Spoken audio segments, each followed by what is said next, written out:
for you, Dr. Britton. There are many things to cover on that bill, but before we get into that, I would like to have your perspective on, because you did mention it a little bit, and many have mentioned the short-term effect of nicotine in vaping, but I want you to elaborate a little bit on the expected or predicted long-term effect on the e-cigarette. And of course, Mr. Hammond, you'll be free to follow. Thank you. Nicotine itself has effects of increasing heart rate, increasing blood pressure, constricting blood vessels, and these are effects, as I said in my testimony, which on the grand scheme of things are on a par with the kinds of things we get from caffeine. So it's not a particularly hazardous drug in its own right. We're better off not using it, but it's not a drug that on its own will kill you. The other components of vapor, we don't know what the long-term effects. In fact, for start, we don't know what the long-term effects of inhaling pure nicotine would be. We don't know what the long-term effects of exposure of the lung to propylene glycol, those vapor solutions that have glycerine in them, glycerine also. And then the toxins that are produced in the vaping process from the constituents of the fluid, which produce some acrolein, for example, potentially carcinogenic toxins, produce some particulates, and with flavored solutions, oxidants in the vapor too. Now, those things I would expect to cause lung damage in the long term, and this is covered in last year's RCP report. We would expect the spectrum of damage to include a similar spectrum of lung disease to existing smoking, but at a much, much lower level of risk. So there will, in my opinion, over the next 50 years, be a handful of cases of lung cancer caused by vaping. But that has to be set aside the likelihood of tens of thousands of cases of lung cancer caused by smoking. So while we have that perspective, electronic cigarettes are not safe, or it's very unlikely that they will be safe. We won't know how safe they are until 2 or 3 decades have gone by. But we can predict from the levels of toxin in the vapor that risk will be very low relative to cigarette smoking. And in the RCP report, we said that it is very unlikely to exceed 5% of the risk of smoking. Could I just comment in this response on flavors? I know David Hammond very well, and I respect his opinions on most areas of tobacco control.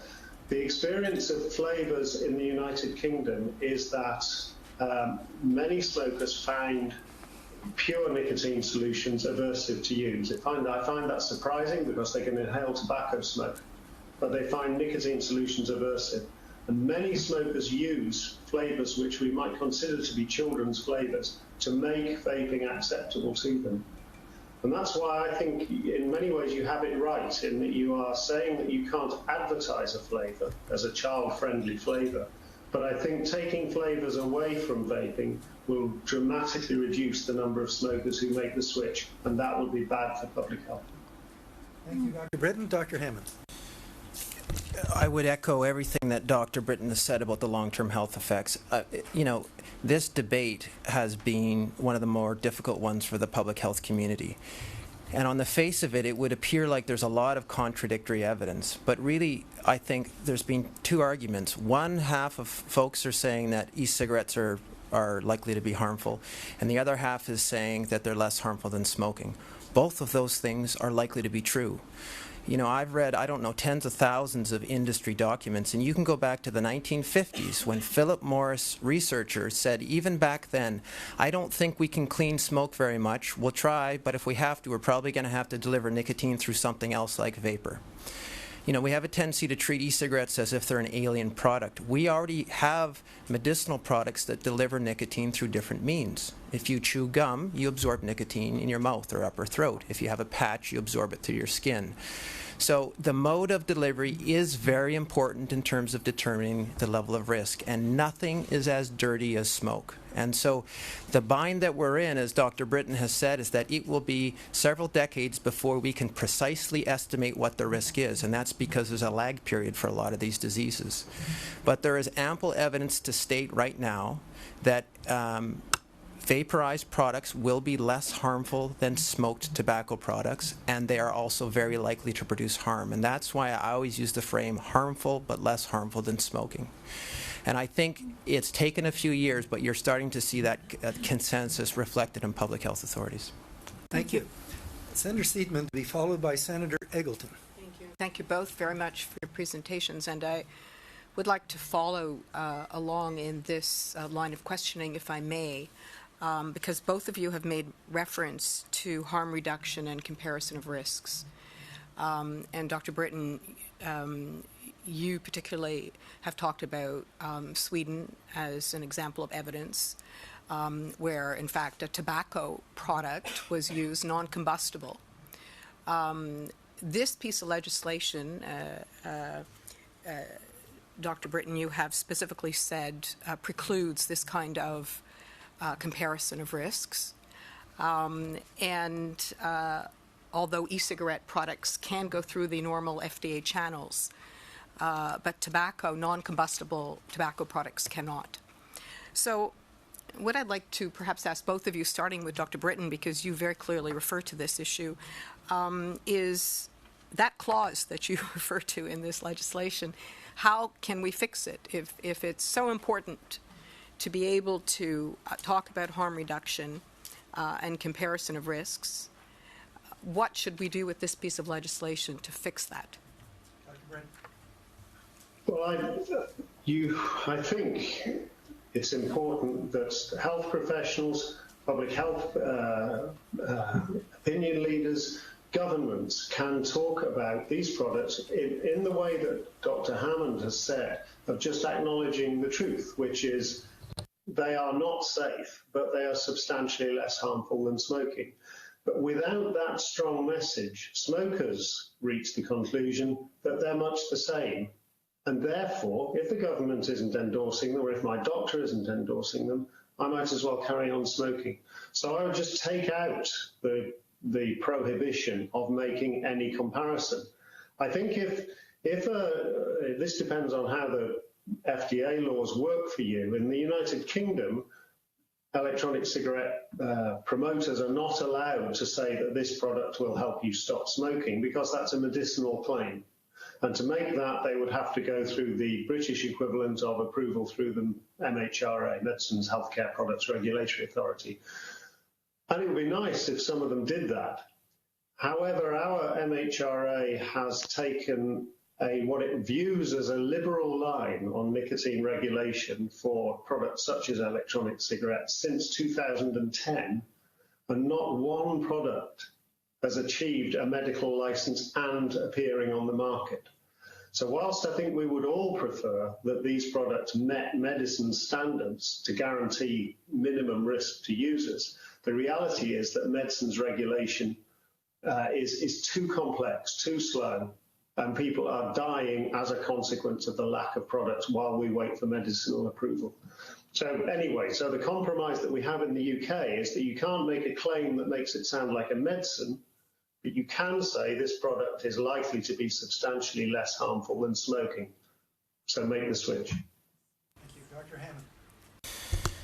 Look, I think that's a very good question. I've been asking myself that over the last few days.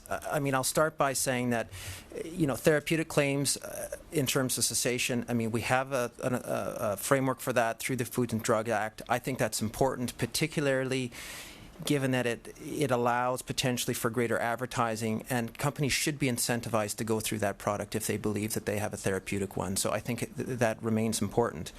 What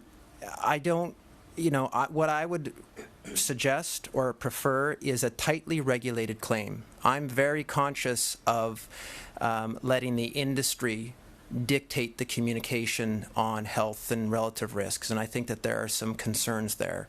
My preference would be to allow something like a tightly regulated claim, something as simple as harmful but less harmful than smoking. So I believe that the message is a fundamentally important one. It's not an endorsement of use, it's an acknowledgement of fact. And as I said, it's taken us a little ways to get here, but I think it's time that we need to acknowledge the facts in terms of the potential risks. But I wouldn't give the sort of industry a sort of a blank check to go and sort of frame that health communication. I would prefer to have it tightly regulated. Thank you. Senator Eggleton to be followed by Senator Stuart Olson. Well, thank you very much for both of you being here. You're excellent witnesses, and I think are helping us a great deal. I buy the argument that the vaporized product is less harmful, even though we don't know the long-term effects, and it will take some time. I think both of you have said that. But I'll come back to the flavors, because I think here what we're trying to do is prevent kids from getting into this kind of product as much as tobacco. We don't want them into that either. But we don't want them in this, and the feeling is that having flavors that relate to things that they're attracted to, bubblegum flavors or whatever else, is something that may entice them and act as a gateway. So we want to prevent that on the one hand, but on the other hand, we're recognizing that this can be valuable as to help cessation of smoking. Now, the people I've talked with who are in that latter category think that the flavor of the product is an important aspect. So where do we draw the line here? Where do we reconcile this? Trying to keep it out of the hands of kids, but trying to make it still something that people that want to quit smoking will find appealing. And I'm told that the taste is a factor in all that. So I'll start with Dr. Hammond on that, and then Dr. Britton. Well, I'll start by agreeing with what you said anecdotally and what Dr. Britton said, which is the flavor is very important. But you can allow flavor without allowing all flavors.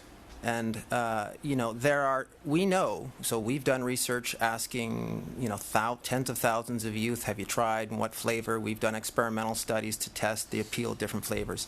There are some flavors that preferentially target kids. Candy, many types of candy. There are other flavors that may appeal to both, but aren't preferentially targeting kids. For example, fruit flavors. So I wouldn't suggest a ban on flavors. I would simply suggest a ban on flavors that preferentially target kids. And I think there's a wide scope for having flavors, mint and fruit flavors and things like that we know many smokers use. In fact, those are some of the most flavors out there to begin with. So I wouldn't suggest banning those, but I don't think you need flavors that preferentially target kids, or my favorite flavor I've seen is unicorn horn flavor. I think we need some bounds in terms of keeping these to a reasonable scope. Dr. Britton. I agree. I'm perhaps a little bit more liberal on flavours. The data from the ASH survey that I mentioned earlier in my testimony found that in the UK, the 42% of electronic cigarette users use fruit-flavoured products, 23% choose tobacco, 13% menthol. So fruit flavours with adults are very important. And we run a panel, a smokers group in Nottingham to try research ideas out on them and to get their feedback on what we're doing. And we had a session once on flavours and how important they were. There are a number of vapers in that group. And they said, take the flavours away and it will be very difficult for me to continue vaping. So I think the key is to allow the flavours to be there. And I may have misunderstood the bill, but I thought that what you were trying to achieve was to stop those flavours being promoted in a way that would appeal to children. But I don't see why you can't have an electronic cigarette vapor on a shelf in a plain bottle that says cherry flavour. And that would allow the smoker to use it. Where flavours are a problem are that most of the flavours used in electronic cigarette fluid are food flavours, which were never designed to be heated. And when you do heat them, you get much of the toxin that appears in different electronic cigarette vapors comes from the flavours. So my advice to the smokers that I treat is very much, if you can, use an unflavoured solution. If you have to use a flavour, use menthol, because that's something that's probably better in those circumstances, but it's better to avoid the fruit flavours. But the fact remains that many smokers want them. So I think it would be a mistake to withdraw that option. Thank you. Thank you. Thank you. Senator Stewart-Olson to be followed by Senator Petitclerc. Yep. Thank you, gentlemen, both of you, for being with us. Dr. Britton, in the UK, have the government actually said this is a benefit to helping you stop smoking? Has the government actually come out and made that statement? I'm trying to think of an explicit statement, use electronic cigarettes. Our government has come out several times in saying that harm reduction is an important complement to established tobacco control in different ways. In its last two tobacco control policies, in our cancer reform strategy, our Public Health England, which now leads on public health in the English National Health Service, has come out very strongly in saying that electronic cigarettes are a good thing for English public health. That's their jurisdiction is England.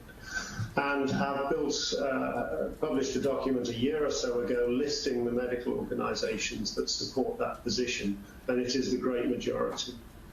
So we are in a situation where we, as Dr. Hammond has said, we have a growing consensus that these products are helpful. They are being adopted into our NHS-run stop smoking services. The teaching and leadership organisation for those is something called the National Centre for Smoking Cessation Training. They put out a briefing about a year ago explaining how to integrate electronic cigarette use when treating smokers and offering them evidence-based cessation care. So we're pretty much there. There are some dissenting voices in the UK as elsewhere in the world, but we're pretty much there. Anything to add? Does that answer your question? Yes, it does, and I still am skeptical about politicians actually saying this is helpful. So thank you. Dr. Hammond. It is what will be very helpful.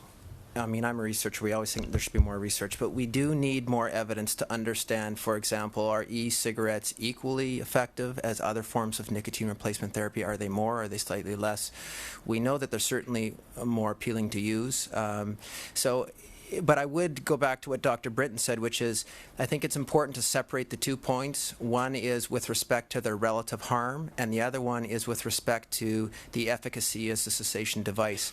And I think we have, I suspect that both of those will come to be, but I think we have a lot more reason to believe certainly in the difference of relative harm at this point. I'd like to make one very small point about dual use. I mean, I always say I personally believe that vaporized products will have a public health benefit. But again, it depends how they're used. And one of the dominant form of use in Canada is dual use, where you smoke and use a vaporized product. And the best science we have to date suggests that there may not be any health benefit from doing that you have to get off the smoke. Now, some people may be using it to cut back and plan to quit over the long term, and that will be a positive outcome. But we need to make sure that these products are framed as a way to get people off smoking and not just as a complement to smoking. And that's where I would return to some of the messages around advertising. So I'm sorry if that was a bit broader than your question, but it relates to the idea of positioning these as cessation products. Dr. Britton, you wanted to come back in on this. Yeah, it was on the dual use issue, and a point which I think hasn't yet been made. So Dr. Hammond is talking about our lack of understanding of where these products sit relative to established licensed nicotine replacement therapies. There are 2 or 3 points relevant to this. The first is that in the UK, the MHRA, in its attempt to liberalise nicotine regulation or make it simpler, declared that any product that delivers nicotine is an effective smoking cessation aid, and the efficacy there depends on how quickly and how much nicotine it can deliver. So if an electronic cigarette delivers nicotine, it works as a cessation aid. But what's very important, and where the strength of electronic cigarettes and other products that may come along like them lies, is in that they are a social consumer alternative to smoking, not a therapy, first and foremost. So the therapeutic decision is made by the smoker who walks into a newsagent or a tobacconist or whatever the term would be in Canada and thinks, well, instead of buying a packet of cigarettes today, I will buy an electronic cigarette. There's no commitment to quit. It's just experimentation. And it is inevitable that there will be substantial dual use of those products. But the UK approach, which is embodied in guidance by the National Institute for Health and Care Excellence, is that encouraging smokers to take up an alternative source of nicotine and use it as a dual user will generate quit attempts. And that's simply because a smoker who thinks, I cannot get through the day without a cigarette, who tries an alternative product and finds that actually they can get through, say, till lunchtime without a cigarette, will think, well, if I can do 4 hours, I can do 8, and if I can do 8, I can do a day, and so on.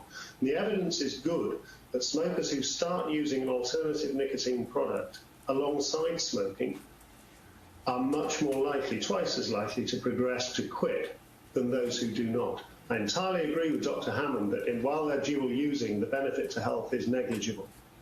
But those that then make the step completely to an alternative source will get huge benefit. But the key thing is that consumer product positioning, not a medicinal product. We shouldn't think of these as cessation aids. We should think of them as tobacco substitutes.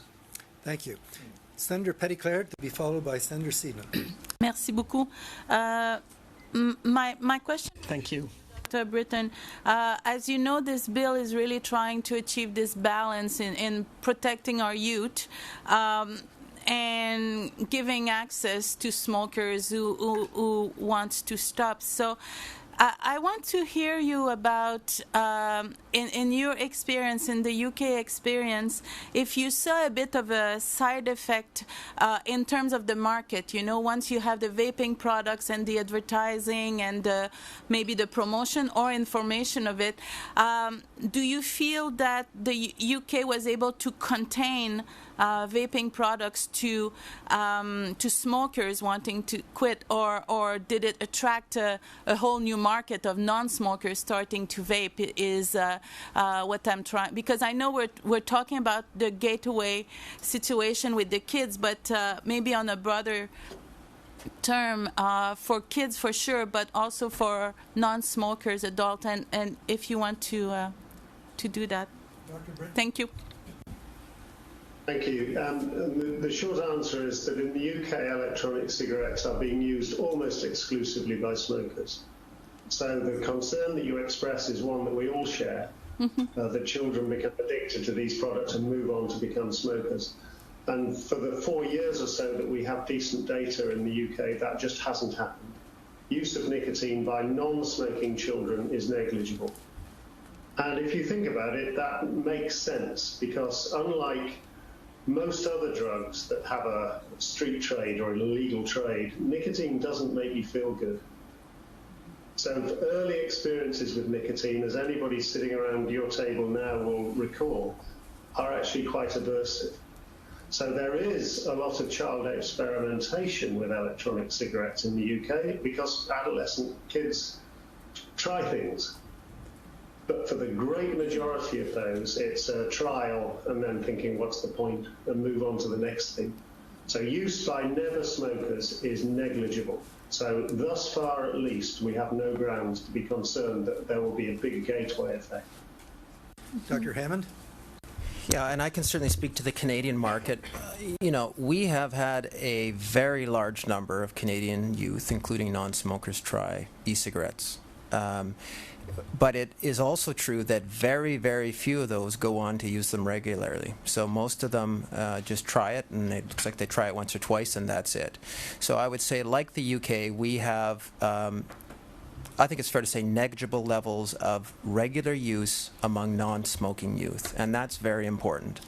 I think for all the reasons Dr. Britton said, but I would state that that's not a fixed quotient. So one of the things that a lot of people talk about is the evolution of these devices and their ability to deliver nicotine. And for a smoker, you want it to compete with cigarettes in terms of nicotine delivery.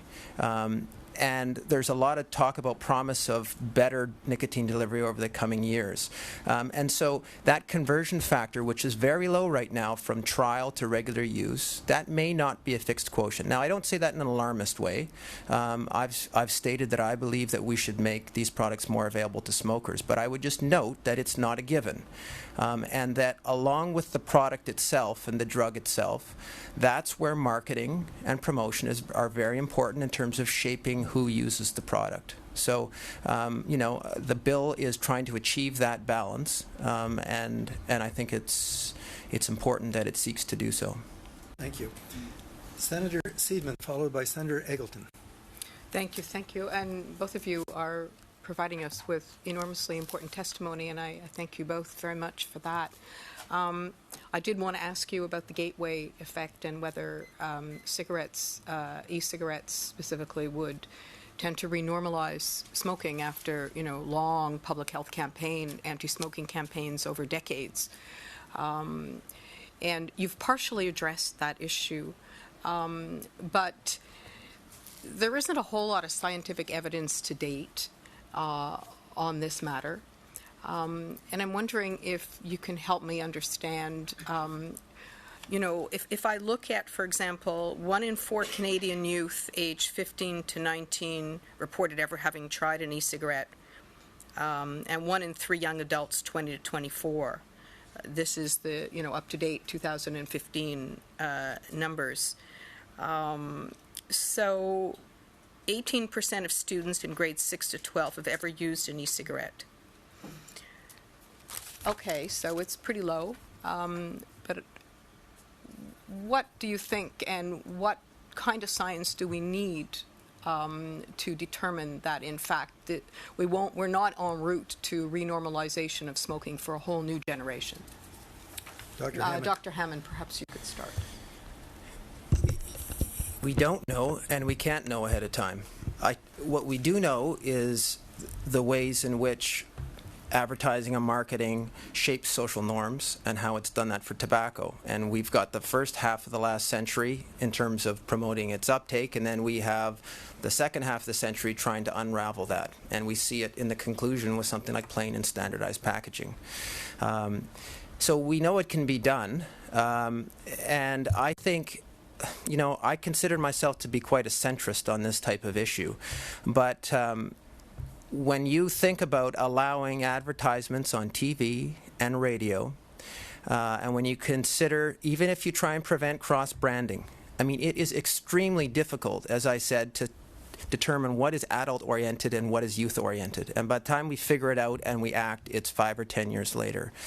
And so I come back to, will the advertising and marketing promote use that benefits public health, or will it promote the other side of use, which, although it's negligible now, may or may not undermine it? And even if it doesn't make kids want to try vaporized nicotine products, it could renormalize smoking. So I am not an alarmist on this issue, but it is alarming to think about the extent of marketing for nicotine products, particularly for companies that also have a main primary interest in selling tobacco products. And what is proposed in the bill is beyond what I understand will be allowed in New Zealand, for example, or what is currently allowed in UK, where they don't allow TV and radio advertising based on a European directive.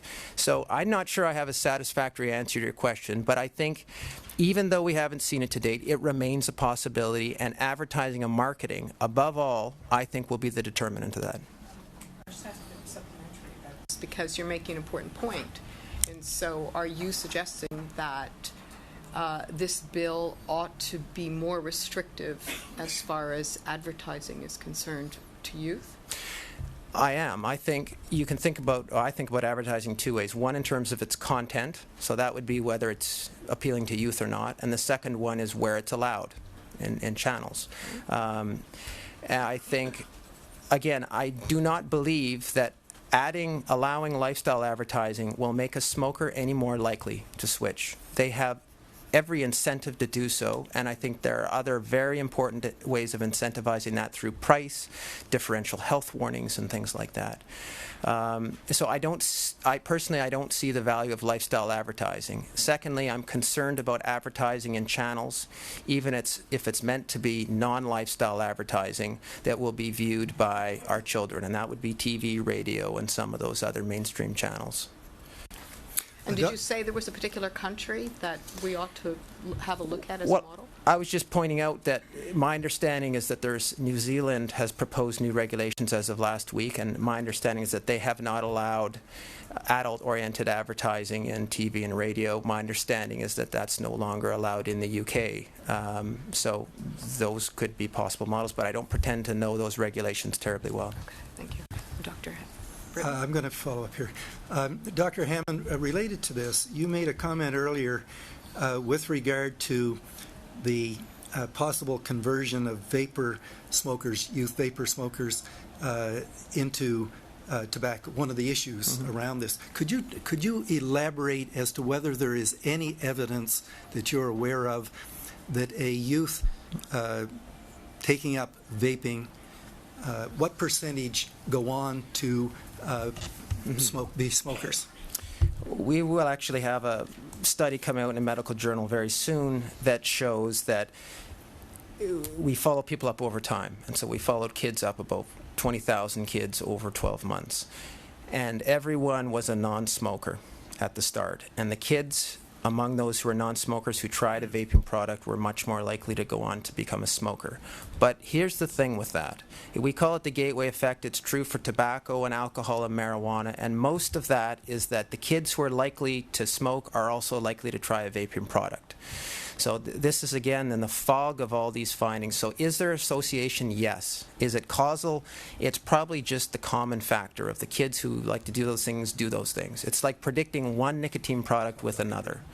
So, and I would reiterate that it is very low. It is very uncommon for a non-smoker youth to use e-cigarettes regularly. So we have not seen it, and I would absolutely echo what Dr. Britton has said there. But what I'm also saying is we don't entirely know what's going to happen as these products evolve.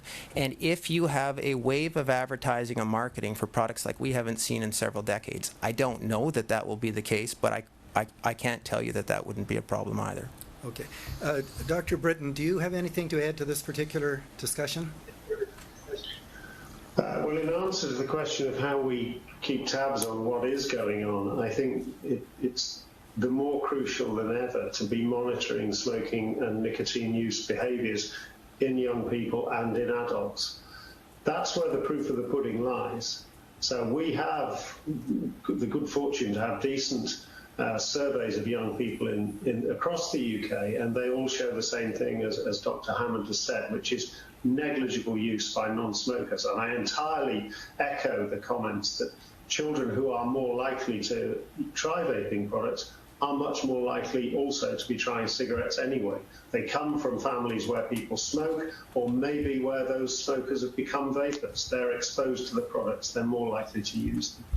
But we just have to watch what is happening. I share concern about the ability of some of the commercial organisations involved in this market, even if not now, certainly in the future, to target children and target non-smokers with a lifestyle product.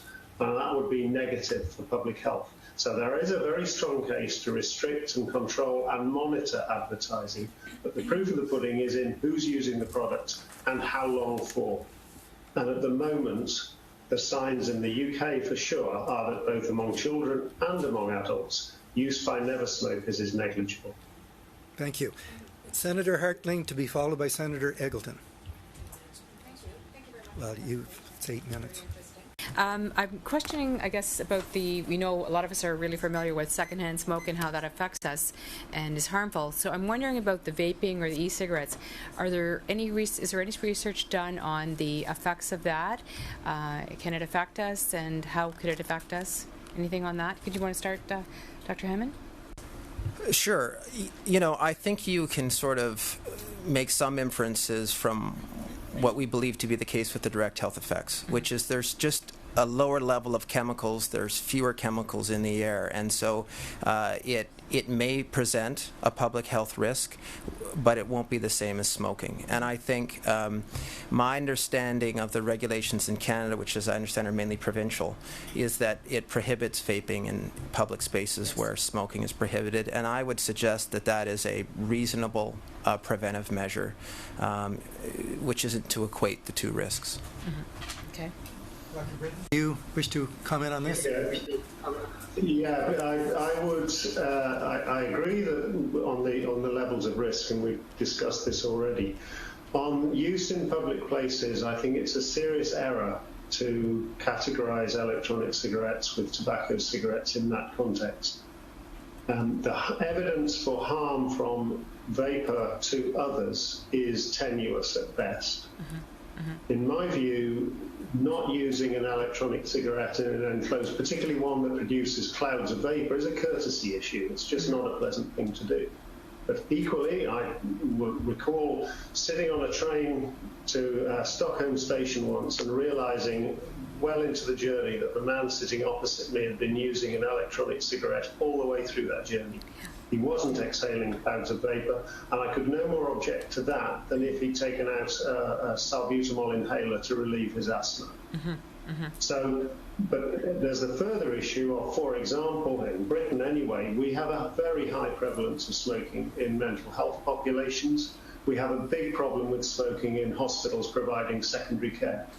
Now, electronic cigarettes can be part of the solution to that. When you come in and use our services, we ask you not to smoke. We will offer you the best help we can to help you quit smoking. But if you don't want that or can't do that, please, while you're here, don't smoke tobacco. But if you want to use an electronic cigarette, go ahead. Okay. So I think it's fair. If we categorize e-cigarettes with tobacco cigarettes in where they can be used, the message again comes to the public that these are the same in terms of risk, and they're not. Mm-hmm. Thank you. Thank you, Dr. Britton. In the last, we've got an echo here. Okay, Dr. Britton. In the last exchange, Dr. Hammond suggested that perhaps the UK has very recently tightened its restrictions around vaping products, if I understood him correctly. Could you comment on that? On advertising. In terms of advertising, yes. We have a voluntary code of practice through the Advertising Standards Authority. There's one for print media and there's one for broadcast media. And they are not allowed to promote electronic cigarettes to young people at all. And some limited advertising is accepted, but it's not allowed to associate the vaping product, say, with a tobacco product. So there is a voluntary code that is followed, but we see very little advertising. I see very little advertising, but that may reflect my low consumption of some of these media rather.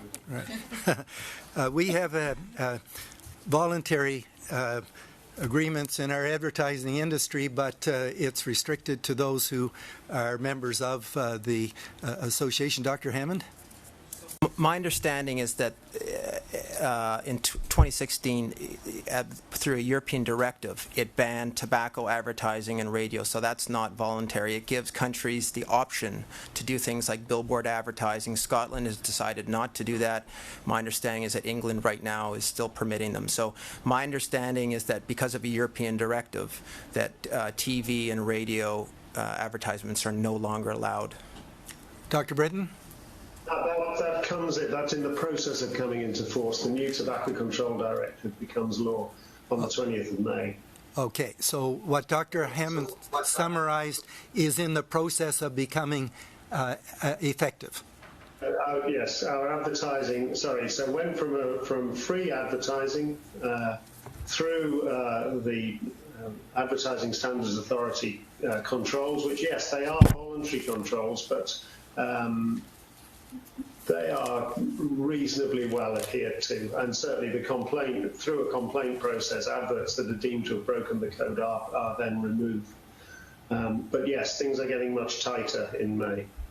Thank you. Senator Eggleton, and depending on the length, possibly one more question. But okay, I want to drill down a little bit more on this marketing advertising situation, because we got to figure out where to draw the line here. We obviously don't want to promote to youth, but on the other hand, we want to make people who are willing to use this product or could use this product aware of its existence. So it's easy to say, well, you can't advertise directly to youth. Well, but there is a crossover here where, in trying to promote it as a less hazardous form of smoking and a way of moving towards cessation, there's got to be some means of doing that, and there could be a crossover that can create a problem. So where do you draw the line here? What forms of marketing or advertising or promotion as a cessation product would we allow to be carried out for vaporized e-cigarettes that don't cross over that line? Dr. Hammond? Well, I was hoping nobody would ask me to be specific. Look, half of all of our smokers in Canada have used a vaporized product already. It's about 80% when you look at younger smokers. So I don't think it's a case of sort of making people aware of e-cigarettes. I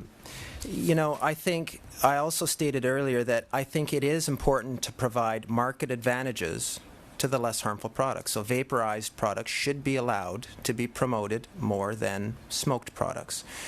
Your question was, okay, what exactly does that look like?